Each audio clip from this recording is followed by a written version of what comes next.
I'm going to sneeze. Bless you in advance. Look at a light. Not happening.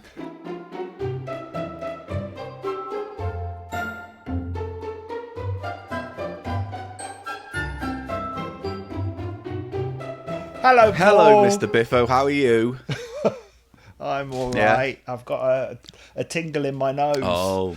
I had a terrible accident before we did this, where I went and had a little trim of my beard, Right. and I've got one of those sort of sheaths. I don't know, what do you call it? A harness, a pouch that you cut. A bib. A bib. Yes, a bib. My dear wife has just said that catches a beard catching bib. Catches the hairs. Yeah, and it's got suckers, and you stick them on to the mirror. Oh, yeah. And it catches all the hair as it falls. However, I inhaled some hair, and it made my nose tingle, and then I sneezed, and the hair went everywhere because I blew it all off the bib. No, So it's there you good. go. It's good. It's good that we have our very own Frank Spencer on the show, isn't it? Yes. Yes, I was checking the sound was recording because this is all a level of technical nonsense that People want to hear. that I'm not used to. Yeah. So, I mean, I'm going to pretend that we haven't actually seen each other. Yeah, of course. In recent times, but we have kind of, because I've been dropping around cheap show. Oh, yeah, parcels, yeah. And I even, well, we talk to each other most days on Twitter. We do, don't yeah. we? So let's just Yeah. pretend for 4 months we haven't said anything at all. What have you been up to since I saw you last, Paul, 4 months ago? Nothing. I've been on lockdown Yeah. and afraid to leave the house. For a moment, I thought my girlfriend was playing the most elaborate prank just to keep me under her watchful eye by making up this whole virus thing up. And I thought, what an elaborate prank that would be, just to keep me in the house. Oh, doorbell! Oh, bloody hell! Doorbell! This is the joys of not recording in a studio, Well, isn't yeah. it? But it's earthy. Oh, wait until Sanya's answered that. It's earthy, yes. It gives it a bit of texture and body. Like, I'm going to have a sip of my coffee while... Yeah, well, no, you know, Cheap Show's kept me busy. That's nice, isn't it? Yes. You've been doing your live episodes, your specials. Yeah, the Twitch specials, they were fun to do, and thank you for your contributions. They were very good. You're very welcome. They were. Yeah, I tried to help the less fortunate. Yeah, you should. I don't know if I should be paused here because Sanya's, I don't know, she's coming in. This is probably all Cheap Show stuff that's coming through the door right now. Yeah, I bet it is. No, it's not actually. No, it's not. It's my children's birthday presents. Oh, good. I can't say what they are because one of them might see this. Fair enough. I wouldn't say that. But it's a big one. Is it a Barbie dream house or a Castle No, Grayskull? my children are all adults. It's only me that plays with I was toys going to still. say, yeah, that hasn't stopped an adult in his life buying a child's playset. Well, yeah, looking behind you over your shoulder. Oh, your wait, I haven't turned it on. things. There you go. Oh, very Now the nice. lights are Well, on. yeah, because you've been doing those as well, haven't you? Your little kind of lighting up Yeah, Lego I made a streams. little one for that and a little TARDIS one. I've got a TARDIS on the top and that plugs in. And I've got Nice. the Ecto ones. They're all in there. So, yeah, I Yeah. got very busy with Lego over the first few months of this. And then I gave up wanting to do anything, ever. Well, I didn't even get started because I have this that I've been meaning to build Ooh, for that's weeks. pretty. But I've not even started it because, well, it started off because I've got to set up at the big table Yeah. in order to get it done. I can't, and I had a bad back for about 2 months, so that stopped me sitting up at the big table. Right. Don't roll your eyes because part of the reason Yeah. I can't sit up at the big table is because all our bloody chairs broke because of filming the Digitiser minis. Mate, just a quick we question. broke all the chairs. Just a quick question. When I was last there, did I happen to leave the tiniest violin in the world? Because I can't seem to find it, and I wonder if I've misplaced it. I've only got stools left. That's all that's left. Stools. So I've got no back support. Right. Well, all So right. anyway, Okay. and Fine. I'm sitting forward for this. This is probably going to do my back in for another 2 months, so I'll never get my Lego done. Well, So how's it affect... What? Go on, interrupt me. no, I was just going to say, when you do Lego, do you knoll it? I beg your pardon. The act of knolling, I believe, is what you do with Lego. So basically, the idea, I can't remember where the name came from. I believe it was the name of some guy who was just really into Lego. But what he would do is, before he built a single thing, he'd lay out all the bricks so they all match. So, like all the threes in together, all the one bricks and all the little white studs or whatever. He'd matched them all out. So when he had to reach for them, he knew where they were. And they call it knolling now. So it's like what you do before you put anything together. You put all your pieces. I bet you do that. You do that, don't you? Yeah.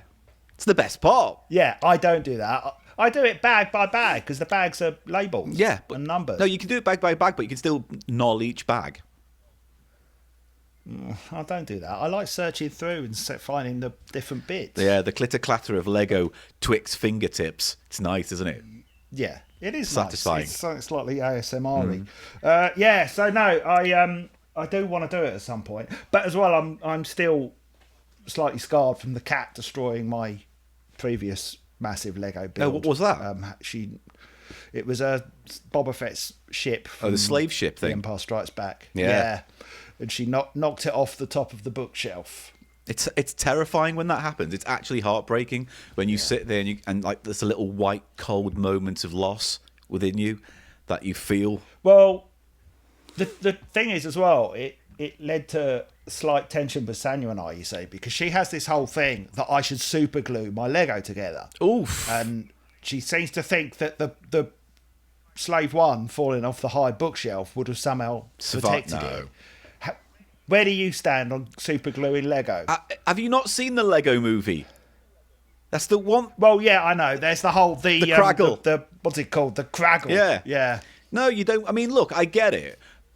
I really do get the appeal of gluing it all together, but there is something about the purity of just letting it rest. Just letting it be. Because I could easily have glued these, but then if I had, I would never have been able to open it all up again and wire it up with the LED lights that came with it. And then if I glued it back after that, then if it broke, I'd have to tear the bastard thing apart just to get to it. So it makes no sense. Yes, if that fell on the floor into 1,000 bricks, I would be utterly destroyed. But I'm not convinced that super glue would save it anyway in that instance. It might make more damage. It's a high enough fall. Well, yeah. I mean, I did, when I first started doing Lego as an adult, I did super glue some of it. But then inevitably you'd make a mistake or you'd have to remove a bit to put another bit in. And you've gone and super glued it. And I just get it all over my fingers because so much of it was fiddly. What you meant to do is just build it all in the loft and never let you or your family go in there once it's built. Yeah. There you go. Yeah, I need a man cave, don't I? Yeah. Hey, did I ever tell you about when I went to my nephew's 30th birthday party as the Terminator and I had facial prosthetics? And because I was sweating so much, they kept sliding off my face. Yeah. So I super glued them to my skin. No, you've never... I should put on some photos now. You've never told me that story. Tell me it again? Well, I didn't dare tell anyone because I knew they'd disapprove. Yeah. Because the super glue was very close to the corner of my eye. But it came with spirit gum, but it wasn't strong enough. But I was a hit at that party. Everyone thought it was a very good costume. Did you get it off, though? And it was. Well, yeah, because it just sweated off. Oh, that's right. Eventually, by the end of the night, there wasn't any super glue on my face. So, there was a mild rash, but, that's to be expected. No. I don't recommend anyone at home do this, by the way. Just, no. It's a stupid thing to do. But I did look good. Yeah. So have you put some pictures in already? Yes, they'll have seen some pictures. I'll react to the pictures now. Oh. Go on. And hang on, I'll do another reaction for you. Oh. And then I'll do another one. One more, just for me. All right, those for you. This is for me. Oh. There you go. Yeah, there you go. No, lovely pictures. Have you? Thank you. I took some of them myself. Have you ever done fancy dress at a party? Where do you stand on it? Because some people hate fancy dress. What do you think I've fancy dressed as? Well, look, I know.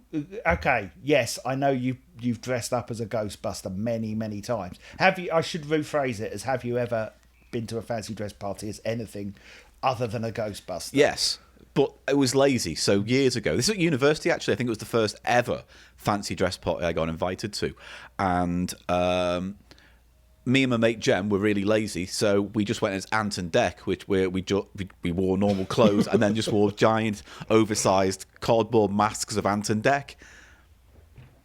That is quite lazy. Yeah, but it was effective. We were the talk of the party. Everyone kept looking over and saying, Well, you who are know. those two dickheads? Oh, and then the year after, I went... Ant and yeah, Dec. the year after, I went as Fox Mulder with my girlfriend at the time, and she went with... It's just a suit. yeah. No, don't get me wrong. It's crap. Yeah, well, at least you admit it. I do go too far the other way. I mean, I've heard that rumour.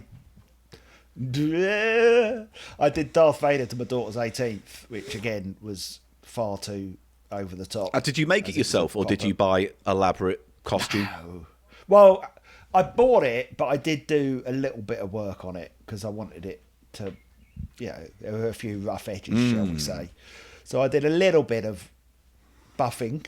Did you buff your helmet? I buffed my helmet, Yay. yes. Under the rim. Right, yeah. Make sure you get it all that creme out. I'm sorry. I don't know. Just, What does that mean? I don't know. So, I've not spoken to anyone many in 4 times- months. You're the first person. that's not true. You've been talking to Eli every No week. one talks to Eli. You just sit on the other end of his conversation and panic. And he talks at you. He does, yeah. I have to congratulate you by the way on your Alan Bennett's Dracula. Why? In the latest episode of the Cheat Show. Why does everyone like that so much? I don't get it. Because it was clever. Oh. It was clever rather than just pure. That's why I didn't like it. It gives people You didn't like gives people it. the wrong idea about what the show is. Have you listened? See what you could be. Have you listened to that yet? No, I still haven't. The reason why, I was going up to Derby Yes. the other week to see one of my children, and unfortunately, a younger child ended up being in the car with us. So we were planning to listen to it in the car, and you can't be too careful. You know with what? Cheap Weirdly, it's probably the one your family could listen to because I don't think there's that much swearing in it. I think there's 1 or 2 naughty words. Show. I will get around Yeah. to it, but as I say, I want to consume it in one big go. Yeah. I'm very proud of that. But good, so you Yeah. should be. Yeah, 3-hour expose on the Winky I phenomenon. did proper research and everything. I interviewed people from around the world. Anyway, Blimey. Hey, I got when I went up to Derby the other way, I got a speeding ticket, and I was in my dad's car because I borrowed it, and he's really, really disappointed with me. did he tell you off? Like, as in, like, yeah, kind of. Wow. And the worst thing was, I when I dropped some Cheap Show stuff around to you last week, I Yeah. had to borrow his car for that. And I rang him out and said, "Can I borrow your car for half an hour?" And it was not good. No. Is it all? Do you It ever is not find good. it weird when you speak to your parents like that, even though you're much older now? Do you still always go back to that feeling of like 17 when you're being told off for something? I always feel that the minute I cross Yeah. my parents' boundary and I enter their house, nothing's changed anymore, and it's the same loathing Yeah, I that mean, I have. I find there's like a weird. There's part of me that sort of treats them slightly like children now because they are both in their 80s. Okay. But at the same time, all it takes is just one little flick of disapproval or disappointment, and that's it. I'm right back there. Wow. Yeah, Yeah. it's a weird feeling, isn't it? Because you think, I'm a man now. I stroll amongst the humans and I make my way and forage. And then the minute you get to there and you go, oh, I'm a bad weird old boy. It goes deep, Yeah, it doesn't does. it? That What was the worst thing you ever got into trouble for when you were a child? Oh, God. I think it was when I tried to stop a fight in the street, and then my mum thought I caused it, so she dragged me down the street, making me... Sorry, I shouldn't laugh. It was funny until Yeah. I fell over and split my head, and then I had to go to hospital to get stitches, and it was the eve of my birthday. But on the upside, the guilt from the accident, my mum gave him a birthday present early, which was a wuzzle. And specifically, it was the wuzzle called Tycoon, half tiger, half raccoon. What? I don't even know what the Wuzzles were. Wuzzles were... What Wuzzles? They were a Disney cartoon Saturday morning, but they came before the successful ones that we all remember, like DuckTales and Gummy Bears and Darkwing Duck and things like that. It was just before that, and it wasn't a huge success, but I remember them very fondly. Sanya, do you remember the Wuzzles from Disney? Oh, it rings a bell. I know you hate DuckTales. What? Who hates DuckTales? Sanya hates DuckTales. Why do you hate DuckTales? Oh, wait, I hate old school Oh, she hates old school I haven't DuckTales. seen new She DuckTales says she yet. hasn't seen the new DuckTales. Old or she new? doesn't know. Like to. Old or new? Oh, yeah, Wuzzle. Oh, she's looking at Oh, Wuzzles. there you She go. remembers Wuzzles, Yeah. and she reacted with Fondness. approval. Yeah, no. So that's good. It was cool. It was kind of like this little town, and every animal there was made up of two. So there was Butterbear, half butterfly, half bear. Hippo. There was a monkey crossed with a rhino. There was a hippo crossed with a rabbit. It was like the island of Dr. Moreau for kids, basically. Oh, Yeah, dear. but I loved it. But going back to you getting into trouble. Yeah. No, it sounds like I'm leading something. I'm not. I'm just rolling Yeah. with this. What? So you got into trouble then, Yeah. but you hadn't done anything wrong. No. In fact, you've done something chivalrous and Yeah. good. What was the worst thing you did as a child that you got into trouble for? I just want to know what a naughty boy. Do you know what? was. Actually, I don't know. I don't know. This is, when I look back on my childhood, I was quite an insular child, and the joke I used to make was I used to stay in all the time. So when I misbehaved, my mum would punish me by grounding me, and that meant sending me outside to play with the kids because I hated it more than anything else. So, but there was one time I think it was just repulsive behaviour. When I look back on it now, it is bad. I remember being in like the shopping centre in Birkenhead, the big town near me growing up, and there was, I think they just brought out Red Dwarf Series 1 on VHS for the first time. And I wanted it. And I think I just remember making a horrible show of myself in front of my mum, demanding I get this tape with Red Dwarf on. And she got it for me, and, you have that moment of yay! And then ever since that, it's just not been the same. I can't even watch Series 1 anymore without that feeling of self-hatred. So you literally, the worst you did, you were just a bit of a brat, a bit of a spoiled brat who wanted to watch Red Dwarf. I don't remember being an outwardly naughty boy. Oh. I know was. you were. I saw your video about your books and your drawings and the scribbled out cocks. We all know what you were doing. You never drew penises on school No. books? Don't Never believe did. you. Every boy did My that. my books had No to be doodles. pristine growing up. Although What? I had a second book that I had all my scribbles in, but they were mostly like short stories and poems and trapdoor drawings. Oh, you sensitive little boy. You poems. I did a few, but they weren't like, oh, longest, darkest night, my soul bequeath me such. No, it was more like, Dirty Mary had a canary up the leg of her drawers, that kind of stuff, Okay. It was all naughty stuff. I went through a poetry phase about 15. Right. And my parents decided they were my mother decided they were really good, and she sent them off to some publishers, and we never heard back from any of them apart from one that sent me this really insulting, abusive letter. Whoa. That said, how dare you pretend to be a 15-year-old boy? It was the weirdest thing. It was like basically accusing me of being 30 or something. the strange- and posing as a child in order to get published. That's like the weirdest, the most aggressive backwards compliment you can imagine. How dare you filth, pretending to be such an artistic beauty. These words, I've never felt such wonder. How dare you curdle my soul with these lies of 15-year-old prose. I mean, they were awful. I mean, they were proper kind of, Well, it was deep and meaningful. Well, it's funny that you did that video on your school books, because a couple of days ago, my mum sent me, she's been rooting in the attic for a while, so she sent me some pictures of my school reports from my teacher's comments. Oh, right. And I think they all basically said, you could do much better, Paul, you got so much promise, but you're just lazy. And I was like, that sounds right. Because I think it was like A-levels, and by the time I got to A-levels, I checked out mentally from school. I was like, I'm bored of this now. Yeah. So I did that 2 years before the end of... Yeah. high school, as we call it. Yes. It's confusing, isn't it? They've changed it all now. So when you talk about, because when I was at school, you were in primary school up until you were 12. No, primary school was 5.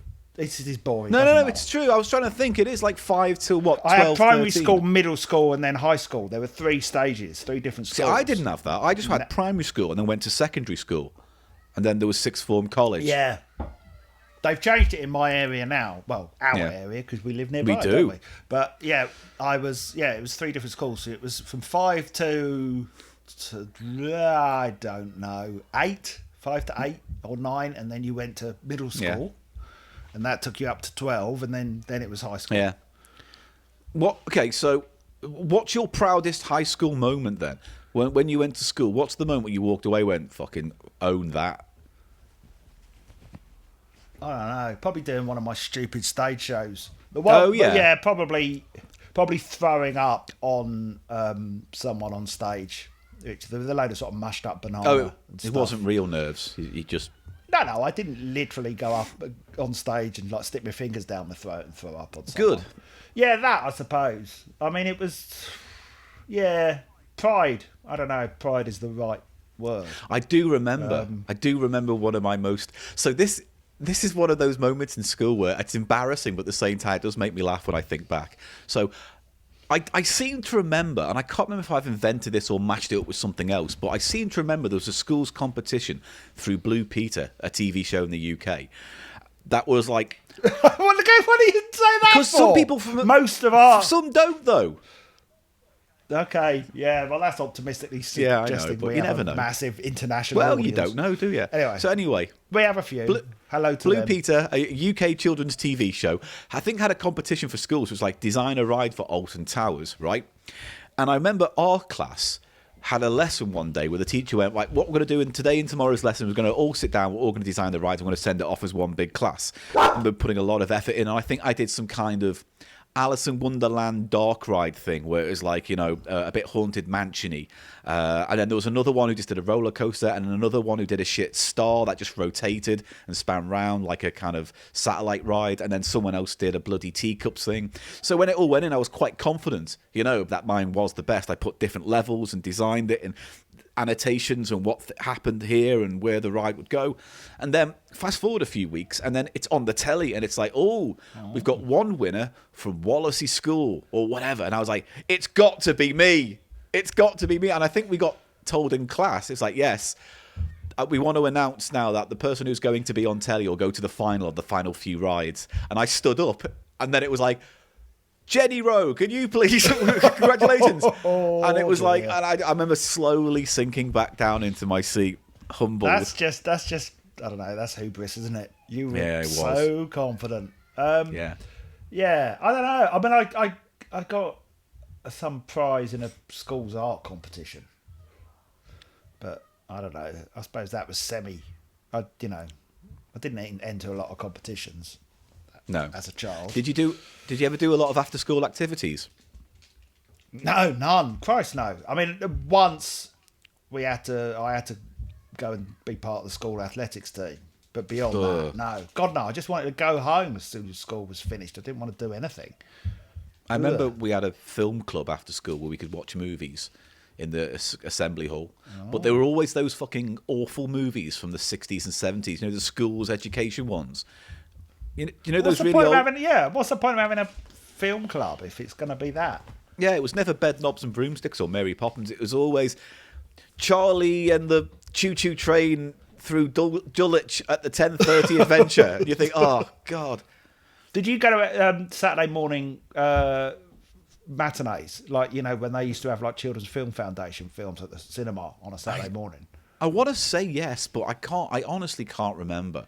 I have vague memories of being in like a small cinema hall with a load of kids watching something. But, I could be anything. I went a couple of times. I hated it because the kids would just run wild and I'll be sitting there thinking, just like, shut up and listen to the film. I want to watch Electric Eskimo. I remember Electric Eskimo, yeah. God, there was a load of them. I think there's one we covered on Cheapshow a while ago. It's an old one called, I think Danny the Dragon. It's about these kids that meet a dragon, but because it's a low-budget British kids movie, the dragon is imaginary, and so you can't see it. So it's just three kids talking to thin air. That's a bit like Pete's Dragon, isn't it? It is a bit, yeah, actually. Yeah. But could they see Pete's dragon in that, or could only Pete see the dragon? He was invisible at first. I'm sure he was invisible because there's a whole then he was scene a where he cartoon. sort of he bangs up against the fence and the panels. That's right. Pete's Dragon. Sammy's super T-shirt. Do you remember that? No. That was another one. There's a boy whose T-shirt gave him superpowers. Oh wow! And what superpowers? Just could run fast, Like super jump high? strength and stuff. I think it was like his T-shirt had a tiger on it. Can we make one? Can we make a kids 1970s style awful adventure set on a council estate and a nearby field, which is where they were all filmed? You got to have superpowers, or I don't know. Robin Hood's got to be in it or something. It's like It's Terry. Keith Chegwin. Remember that young Robin Hood with Keith Chegwin? Yeah, we all remember the Cheggers. Bless. Terry's R.I.P. Magic Spoon. How about that? There's a story about a kid who gets a magic spoon. I don't know what the spoon does. Atomic Navajo. Oh, I see what you've done there with Electric Eskimo to Yes. Atomic Navajo. Although So it's a Native American, Right. except it's not British, is it? Well, okay. No. I've got it. Right, it's a Native American Right. boy, 12 years Right. old, because they were always boys, 12 years old, who his reservation in America, which of course is filmed in like Canberra Sands, on Yes, the beach, obviously. right? Yeah. But it's meant to be, I don't know, the desert in Nevada or something. There's something like that. Atomic test goes off. Yeah. And he's teleported to Swindon. yeah. You know? And he goes on adventures, and he has a gang of friends, but he teaches them how to use like a bow and arrow and stuff like that. Yeah. But they want to get him home. Yeah, there are a bunch of council estate kids who are on the wrong side of the tracks and always get into trouble. But through their combined friendship with the Navajo, they learn to become a war Atomic tribe. Navajo. Yes. Yeah. Yeah, and they save the local youth centre. They do, from mean old Mr. Gregson. There we go. There we've done one. I like this. All right. Granny's nasty secret. So it's about this woman, and she's an old lady, and everyone thinks she's the scary woman on the street. And two plucky teenagers decide to break into her house one night, and then I don't know, torture her until she reveals her secret. And then the irony is there is no secret, and they've tortured an old lady overnight, and they're never caught, and the law does nothing about it. That's it. Yeah. That's not very family friendly, is it? It's not really. It sounds like something you see on the news. Yeah, it does actually. The old news that they get. The old news. All right. What about the tunnel team? All right, I'm liking this. Yeah, gang of friends who hang out in an old railway tunnel Yeah. and The dodge trains as they come through. Yeah, dodge trains, and they put pennies on the tracks to make the pennies big. Oh yeah. And somehow by doing that, they have to save the local youth centre. Always got us held. Yeah, always. Or Yeah. the local swimming pool. Swimming pool, You youth got to do swimming centre. pool. Yeah. Yeah. All right. No, you know what? We'll pencil this. We'll put a pencil this because I really like the idea of making our own 70s kids educational schools Children's film. Film Foundation, that was it. Yeah. Is that still exist in any form now? I've not heard of it. I mean, I wonder who. Oh, Windy Pops. Wonder who has the rights to all those films. I don't know. You never see them anywhere. No, you never see them anywhere. You hear them talk about in like books of the film industry of Britain in the 1950s, but that's about it. And they're probably all. I think they were all filmed at like Shepperton or somewhere like that. Elstree, Shepperton, you get in and big around Shepperton. Yeah.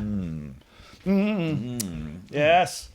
It's all that whole part of British history, isn't it? It's like the old warning, like don't touch the sprinklers. Those adverts of the 70s and 80s. The kid flying the kite too near to the pylon. Yes. Yeah. The dark water. Remember that one? Yes. Don't play near dark water. What does that mean? I don't know. That's probably the creepiest one for me because I think the Grim Reaper's in it if I remember. Ugh. Is that like stagnant correctly. water or something? Don't I go think so. swimming in it. Yeah, don't go playing near it because you'll fall in it and drown. The famous one is the school Olympics thing where it's like, here's some kids and they're running into a train tunnel. Oh, how many come out the other end? And like there's just loads of dead kids all over the train tracks at the end. And then here's the next Olympics, dodging the train. There's a train coming and kids jump over the tracks to try and dodge it. And then more dead kids. There's lots of dead kids in it. You forget that out back then, harrowing was the go-to term for educating kids. Yes. Terrify them out of doing anything remotely dangerous. Yeah. And it worked. Out of them psychologically. Well, yeah, it worked for you because you did nothing wrong. I got arrested when I was 8. How about that? What'd you get arrested for? Smashing windows. You bastard. You little bugger. What you do smashing windows? Well, it's a bit of a long story. I'll do the short version. My mum was used to run a playgroup at the church where I was baptised. Or christened. Is they the same thing? I should know. I think it's the same thing. Other. I think you get baptised at a christening. Yeah. Anyway, so she was she ran the playgroup there, but then it closed down, and she ended up being the caretaker. And this place was left sort of empty and derelict for ages. It was only sort of over the road from our house, and I told all my mates, look, it's fine, we can go and play there because my mum's the caretaker. We won't get into trouble. And somehow this escalated. We built like a camp. Right. And it escalated to smashing the windows in the old vicarage and breaking in and running around in there. And they called the police and I got arrested when I was 8 years old. Did you spend the night in prison? No, they were horrible to me, the police. They were really... You would have thought I'd stabbed... A pensioner. Margaret Thatcher. Yeah. A pensioner. Same difference. Were you really scared and frightened? Was like, oh, Mr. terrified. Officer. I mean, I got back and I burst into tears. And I remember my mum brought it up years later. She said, oh, you came in and you were so upset and you went, it must be horrible to have a son like me. Oh, bless. That is the sweetest story I've ever heard. Although kids... It is. You were punished, and you learnt your lesson. Yeah, I kept my nose clean then, but it was quite good because it meant I fell in with a different crowd. Because what happened was all these naughty kids that I hung out with, they all ran back and told their parents that it was all my fault, and I said it was fine that they could break into places and smash windows. They ratted on you. They ratted on me, but their parents banned them from playing with me like I was a bad influence. Wow. And so I had to hang out with some nice kids, and that helped, I think. Mate, you should have lent into the bad boy image a bit more. Worn a leather jacket, flick knife, comb your hair, doing all that Fonzie. Hey. Slash some cinema seats. Yeah, kick over a moped, that kind of thing. Yeah. So there you go. I was I was a bad boy for a while. Bad boy Biffo. Bad boy until I was 8. Yeah, it's like the saddest blues song, isn't it? What memories we have. Yes, don't we just? There was something I was going to ask you in relation to the. That was it. Yeah, talking to the British film industry and the like. Carry On Films. Yes. If you were going to do a new one. Yeah. What would you base it on? This is a weird. Fancy thing I often think about. How would you update it for our modern era? As in, things have changed. Yeah. And also, what would you base it on? Yeah. See, you know what? It's such a tough question because what constitutes a carry-on film to me is not. It's the cast. You know what I mean? It's like. The cast is a carry-on film. But you've been given the job. You've been given the job. I get it. Who would you cast in it? Well, the thing is that they kind of did this when they did Carry On Columbus, didn't they? Because they put Rick Mayland and Nigel Planer and all that kind of stuff. But it didn't work. No. All right. So if I was going to do it, I'd probably do a kind of because it's me. I'd probably do Carry On Ghosts or something. Carry On Spooking. You know? Okay, so it would be Carry On Most Haunted. Yeah, Because they don't carry on screaming. So yeah. So do that. Set it in a big Detectives. haunted house.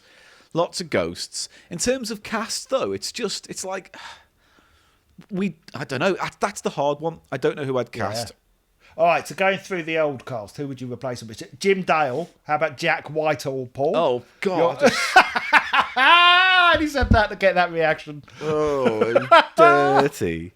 The problem is, you're right. It would be someone like a Jack Whitehall. It would be Jack Whitehall, wouldn't it? In the Yeah. Jim Dale heartthrob role. Oh God, it's so soberingly depressing to think about that. It is, Yeah, isn't you're it? right.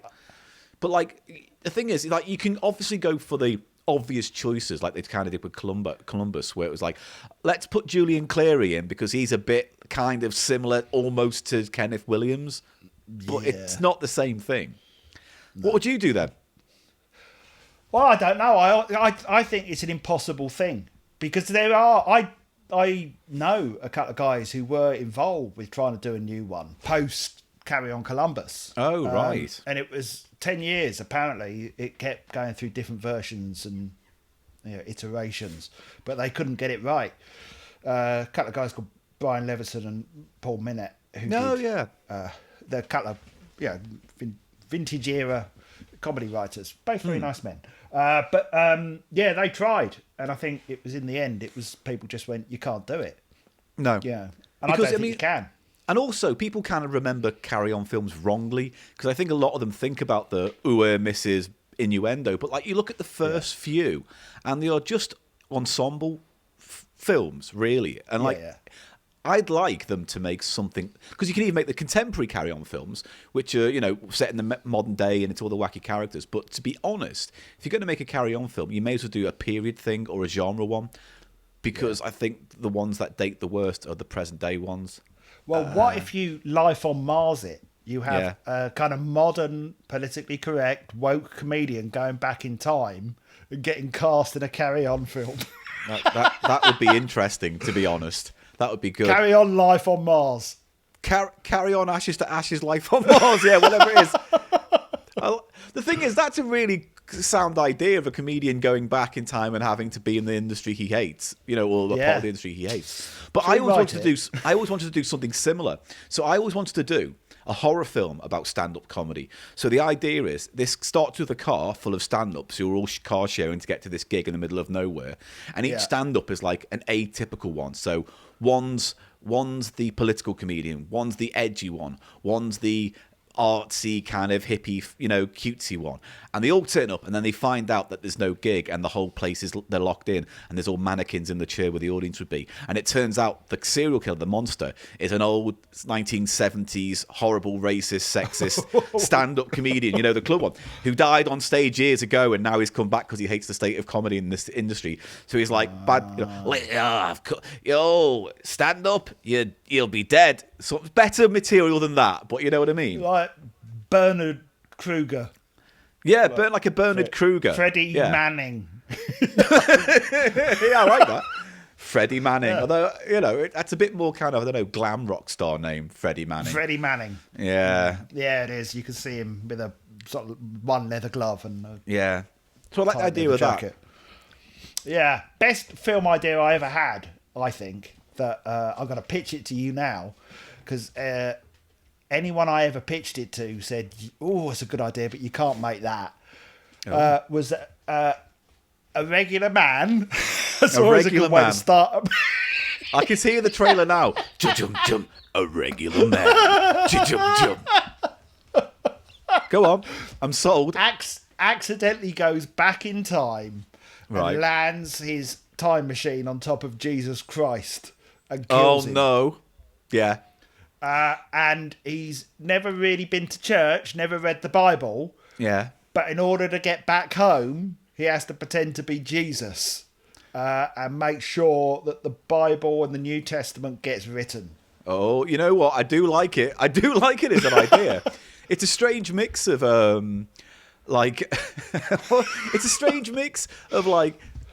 Yesterday, that film where the guy wakes up in an alternative reality and no one's heard of the Beatles, so he writes all the Beatles songs. It's like that, and then I don't know, like a horrible version of Wizard of Oz. I pitched it to someone once, and they said, "Oh, I don't know. Couldn't you make it someone like Napoleon?" Oh, it's no fun, is You it? know. You know, I don't know a thing about Napoleon other than that he was short and kept his hand inside his jacket to feel his bosom. Apparently, he wasn't even that short. That was just propaganda. Really? Yeah. I didn't know that. Well, there Have you you go. watched Hamilton yet? No, I saw it years ago when I went Did to you? the West End and saw it. Why have you not raved about it ever since? I loved Because it. although it's good, it didn't change my life. I had a more fun experience when I went to see Book of Mormon for the first time because that ticks my boxes. Yeah. Book of Mormon's amazing. Yeah, and that's it. It's a taste thing. It's like I liked Hamilton a lot, but it wasn't as good as the cartoon Tiny Toons it was based on with Hamilton Pig. I thought it was going to be about that. You Buster made a and different Babs. joke when I saw you last week about it being based on Diddy David Hamilton. Did I do that? Yeah. No, it was a better joke, but the reference is hard. I mean, they're both really awful references. Yeah. See, Yeah. I don't really know who Hamilton Pig is, but our many, many American and international viewers Yeah, they'll won't know who Diddy David Hamilton is, will they? I mean, he's a radio DJ, wasn't he? Isn't he? Shouldn't he? Couldn't he? Well, yeah. Well, you made the joke last week. Yeah, but sometimes I get Diddy Hamilton with that other guy who's a radio DJ who was called Tony Nice or something. I don't know. Well, David Hamilton is of that era where I Yeah. mention him and I go, "Oh, is that okay to talk about him?" But Well, actually, I because- think it is. I think it Yeah. is. I think he's one of the few who's dodged the U tree target. Yeah, I think he's okay. Diddy. We don't know. He didn't. We do know, and he didn't. Oh, Diddy David. Yeah. Diddy Oh, well, David. we should probably wrap this up because this has gone on for nearly an hour now. It's 42 minutes by my calculation. I thought you were going to break it up. Well, I thought I'll break this one up and then I was going to do something else with you. Yeah, let's do another one we then. could I can do- stop. We could do I'll tell you what it is. The next one will be a short one, and I thought I might drop that into another video. All right. But if we wrap this up, I'll Yeah. cut all this stuff. Yeah. So I'll say, well, it's been lovely to talk to you, Paul. Sorry, I sounded really insincere. I don't know why. I don't like. Okay, here's the thing, right? I hate doing Zoom. I'm talking about it. It feels really artificial. I hate it. There you go. I've said it. I hate talking on webcams. I talk weird when I feel like I'm talking weird when I'm on a webcam. It's been fine. It's fine. It's fine. It's been fine to me. Sometimes I think Yeah, well, people- you're used to doing stuff like this. You do Cheap Show every week. So No, I don't like it. It feels artificial. All my mates think I hate them now because they kept trying to arrange, virtual pub trips. Oh, and yeah. I kept kind of saying I don't want to do it. I think they all think I hate them, but I don't like it. Well, then feel don't do it. It's uncomfortable. fine. Then Well, I've don't done do it if now. makes you feel uncomfortable. 42 minutes. Yeah, but sometimes I have to for work as well. Oh yeah, fair enough. Well, then stop complaining and just fucking deal with it, like the responsible adult you are. All right. It's a bit rude. Bit rude, very but sometimes nice it's to me. tough love. Tough love. It's tough love, isn't it? Well, I want tough love from you. Thank you very much. Look at this. What do you think this is? I don't know, but you should go to a doctor. Are you stretching your gooch out? Yeah. Oh dear. Right, bye-bye, Paul. Bye, everyone. Bye.